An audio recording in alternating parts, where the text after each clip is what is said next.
Alright, let's take a deeper dive into the significance of the Sabbath.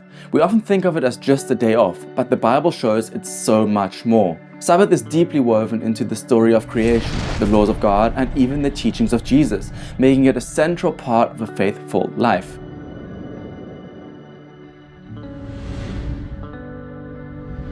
The first time Sabbath shows up in the Bible is actually in the creation story itself. In Genesis 2, 1-3, it says, "By the seventh day, God had finished the work he had been doing. So on the seventh day, he rested from all his work. Then God blessed the seventh day and made it holy." This isn't just about God taking a break. God, who is all-powerful, doesn't need to rest. Instead, he is setting a pattern for us. By taking a Sabbath rest, God sanctifies time itself, creating a rhythm for all of creation. Sabbath is a day he made holy, setting it apart from the other days, reminding us that life isn't just about work and productivity. This day stands out as a time to pause and remember the Creator. When we observe the Sabbath, we're stepping into His divine rhythm, aligning our lives with God's design. Sabbath isn't just an option, it's one of the 10 Commandments, showing us how central it is to God's covenant with His people. In Exodus 28-10, we're told, "Remember the Sabbath day by keeping it holy. 6 days you shall labor and do all your work, but the seventh day is a Sabbath to the Lord your God." This commandment goes further than just a suggestion to rest. God is actually commanding His people to set aside all work and keep this day holy. It's not just for individual benefit either. It's for everyone, including servants and even animals. This commandment was revolutionary at the time.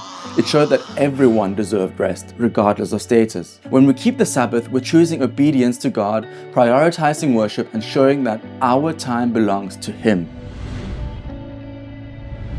The Sabbath is also connected to Israel's deliverance from the slavery in Egypt. In Deuteronomy 5:15, Moses reminds the people, "Remember that you were slaves in Egypt, and that the Lord your God brought you out of there with a mighty hand and an outstretched arm. Therefore, the Lord your God has commanded you to observe the Sabbath day." For the Israelites, Sabbath wasn't just a break. It was a reminder of their freedom. They had been slaves with no rest, no control over their time, and no freedom to worship. God rescued them and gave them rest as part of their freedom. Sabbath then becomes a symbol of liberation. Observing it acknowledges that we are no longer slaves, not to work, not to others' demands, not even to our own ambitions. By observing Sabbath, we declare that God has freed us and that our identity is now in Him. When Jesus came, He deepened our understanding of the Sabbath.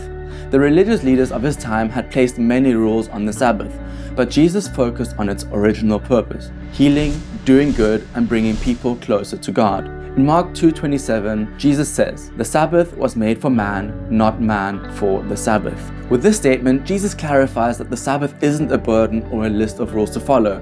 It's meant to serve humanity. In fact, Jesus often healed on the Sabbath, showing that it's a day for restoration, physically, emotionally, and spiritually. For us, that might mean spending time with family, enjoying creation, serving others, or spending time in prayer and reflection. Jesus' actions show that Sabbath is a day to do what refreshes and restores, aligning our hearts with God's heart. Finally, Sabbath gives us a glimpse of the ultimate rest God promises. Hebrews 4:9-10 says, "There remains then a Sabbath rest for the people of God.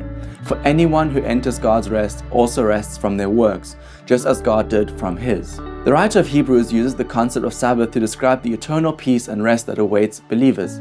Observing the Sabbath today is like a mini preview of heaven. Just as we set aside work and rest in God's presence weekly, we look forward to a time when we'll fully enter into His rest.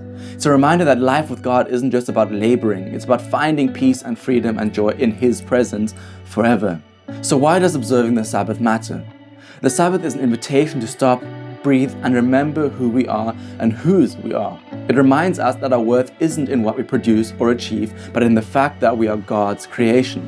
Observing the Sabbath is countercultural. It's a radical act of trust in God, saying, "I don't have to do it all. God is in control." So here's my question to you. Do you trust God enough to spend time with Him, rest, and set aside your work, trusting that He will take care of everything? If you have any questions, feel free to reach out to me on Instagram or just drop a comment down below. Thank you so much for watching, and see you next time. Bye.